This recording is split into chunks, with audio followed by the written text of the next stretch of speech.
Hey guys, it's Shannon. And Ortis. And today we're going to talk about the first steps to owning your new home. Stay tuned.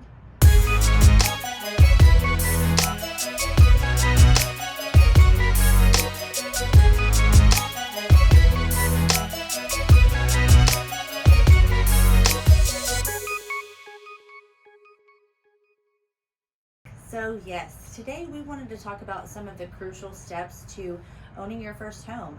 It's the beginning of the year and we have people crawling out of the woodwork right now, just calling us wanting to get pre-qualified or, calling an agent and wanting to look at homes. Mm-hmm. It's so exciting. Everybody's like, hey, this year is the year for me. I am going to buy a home, or I'm going to sell that home that I'm already in and buy another one. Yep, new year, new home for me. Yeah, or them, not us. We don't know. Yeah, new year, new home for you. Yes, exactly. So yeah, we just wanted to talk about some of those very important steps that will get you to the finish line that much smoother and faster, and you shouldn't have any problems. So step one is going to be gathering some of your important documents. So some of the things that we're going to need from you in order to give you a good solid pre-approval are going to be your current pay stubs for 30 days, W-2s for the last 2 years. So right now we're looking for 2019 W-2s, probably starting in February we'll need 2019 W-2s and then 2018 W-2s. So you want to just search for those for both you and your spouse and make sure you have those readily available. We also need 2 months bank statements from your bank account that you'll be using to write your earnest money check or your down payment. And then just photo IDs, little stuff like that. So just make sure that you're gathering those important documents, you have them readily available, so that when your lender is looking at your information, they can get those from you pretty quickly. Some other things you're going to look for that aren't necessarily so common are divorce decrees, child support orders, whether you're receiving or having to pay child support, basically disability award letters if you're receiving disability, any income that you have. If you have any like loans or any kind of credit that's not reporting on your credit, then you're also going to need the statements or the terms of those agreements. So again, just other stuff you're going to need that kind of outside the box, but your finances more than we do at this point. So yeah, you would know what you would anything out of the ordinary in your finances, we need to see that. Sure. And also if you're self-employed, right? Yeah, you're going to need 2 years tax returns. So just make sure that you've got those taxes. If you got them saved on the computer, that's the easiest way. You can just email them over to your lender so that they can look at those to be able to calculate that income correctly, because when you're self-employed, we actually have to look at the tax returns to do that. Yep. And step 2, after you've gathered all those documents together, is go talk to a lender. Of course, the best lenders out there are going to be right here. We're kind of biased on that, but yeah, no, seriously, talk to a lender. If it's not us, then find some other reputable lender and talk to them about getting pre-qualified. The next step is getting pre-qualified. So you want to get pre-qualified because that's going to do a few things for you. One thing it's going to do for you is going to make sure that you stay within your budget.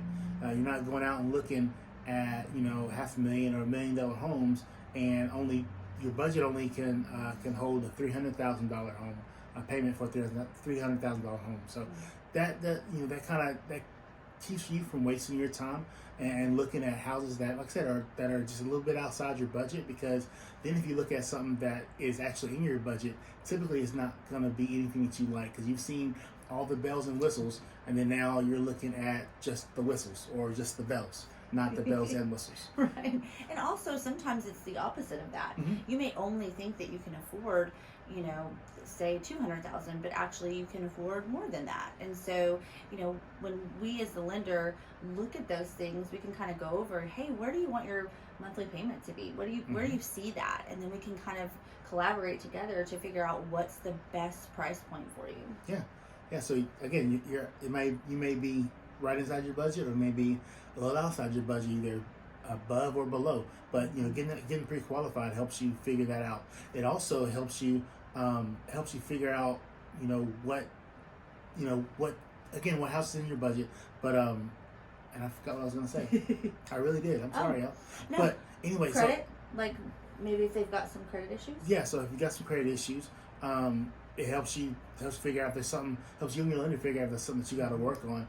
If you're not quite ready to buy it, and there's some things that you can do to work on your credit, then your lender can help you, help you figure that out. But getting pre-qualified helps you do that, so that you're not, getting your hopes all up and putting money down on a home and or in the form of earnest money and paying for inspections and all this other kind of stuff, just to find out that that home is not in your budget, or you're not quite ready yet, maybe. Yeah.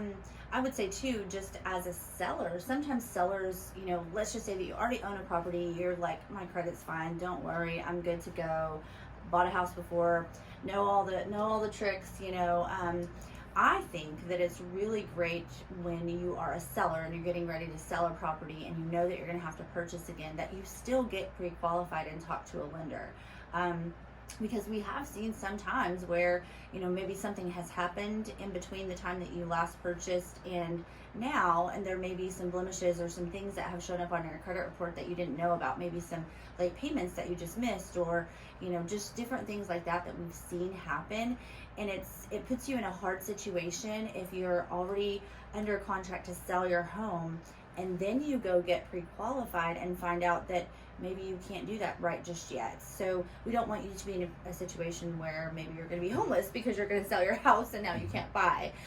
So we want to just make sure that there's nothing out there, no landmines, that are going to prevent you from moving forward. So we just like to look at that early in the process and make sure you're good to go. Oh, the other thing is, once you get pre-qualified, it's basically, you're able to go out and go shopping for your home, and if you find something, you can immediately put that offer in with your pre-qualification, and that lets the seller know that, hey, that you've already talked to a lender and that everything has already been worked out, and you are ready to buy. And you're serious. And you're serious about buying, because if you're if you're a seller and you had someone who was, and just think about it, if you're a seller and you had someone who came with a letter that said their finances have been looked at, their credit has been looked at, and they're ready to purchase, versus somebody who just walks up and says, hey, I want to put an offer on your home, and they don't provide that pre-qualification, the offer that gets, most time, 9 times out of 10, the offer that gets accepted is the one that has pre-qualification, because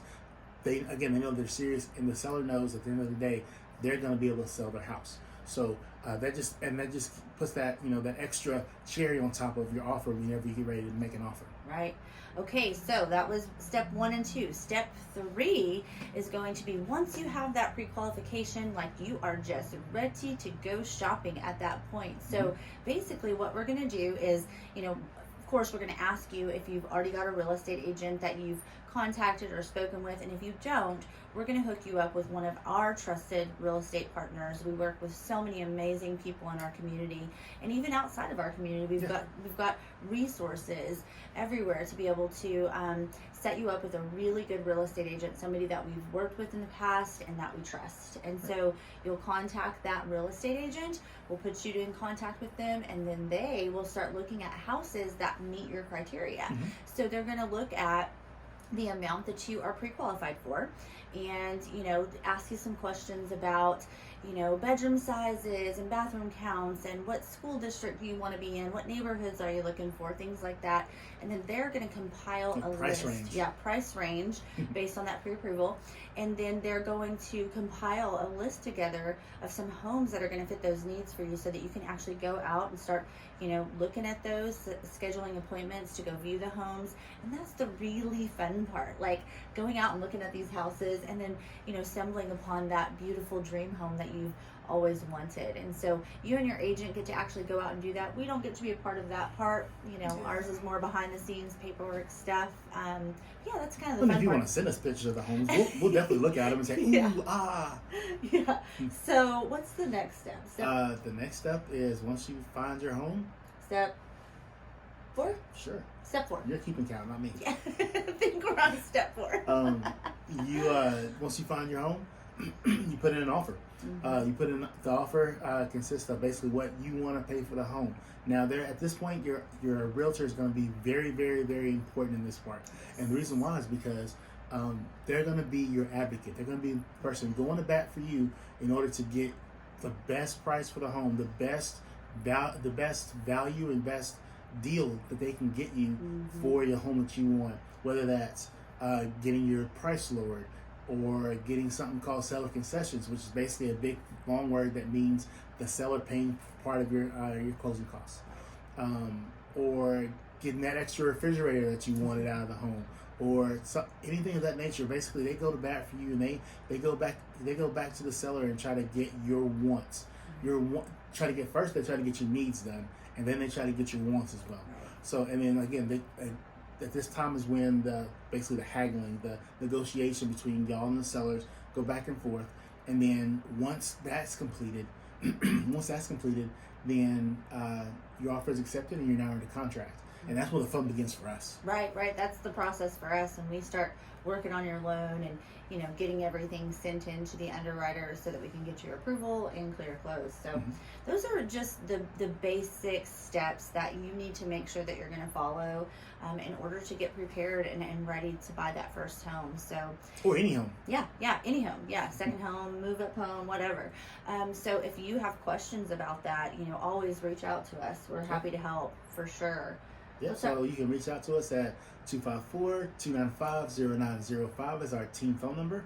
You can reach out to us by email at teamalexander@fairwaymc.com, or you can go to our website, and we have a lot of blogs and interesting information that you can go to and find more information out at www.alexandercares.com. So. Oh, and on the website, that's where you would actually do your application. Yep. So if you wanted, you can do your application over the phone with us, or you can do it on the website by applying online there as well. Or for people who are technological savvy, we actually have a mobile app that you can actually do also. Again, we just try to make it easy as possible for y'all to reach out to us and for us to reach back out to y'all. Yeah. So if you have any questions, again, you can contact us by any means that I've already put out. Today my tongue is kind of stepping over it. But anyway, you can contact us and we can contact y'all. I think that's it. Okay. All right. We'll talk to y'all later. Bye. Bye.